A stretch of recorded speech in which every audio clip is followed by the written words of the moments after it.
చూసారు కదండి, ధనియాలు, జీలకర్ర, వాము అండి, ఈక్వల్ క్వాంటిటీ.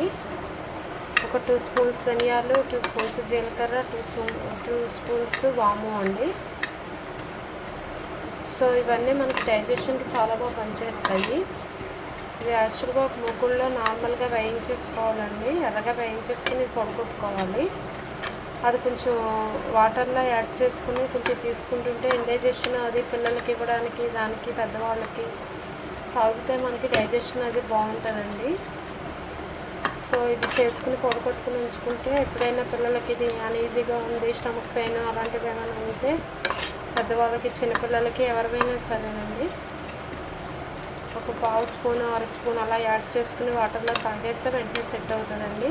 తప్పకుండా ట్రై చేయండి. థ్యాంక్ యూ ఫర్ వాచింగ్ అండి. ఇది పొడి చేసుకోవాలి, చల్లారించుకుని ఎర్రగా వేయించుకుని.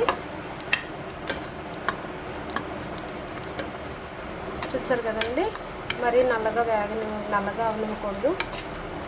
సో ఇలా అవనిచ్చి మనము స్టవ్ ఆఫ్ చేసుకుని చల్లారబెట్టుకుని మిక్స్ చేసుకోవాలండి. ఆ పొడిని మనము కంటైనర్లో పెట్టుకుని ఉంచుకుని మనము ఎప్పుడు కావాలంటే అప్పుడు వాటర్లో యాడ్ చేసుకుని తాగడమేనండి. థ్యాంక్ యూ ఫర్ వాచింగ్ అండి. లైక్ చేయడం మాత్రం మర్చిపోవద్దు. Thank you. చూసారు కదండి, ఇలా మిక్సీ జార్లో వేసుకుంటే ఇలా పొడిలో అయిపోతుంది. ఇది మనం వాటర్లో యాడ్ చేసుకుని తాగడమేనండి. హెల్త్కి చాలా మంచిది. తప్పకుండా ట్రై చేయండి. లైక్ చేయడం మాత్రం మర్చిపోవద్దు, షేర్ చేయడం మాత్రం మర్చిపోవద్దు. Thank you for watching.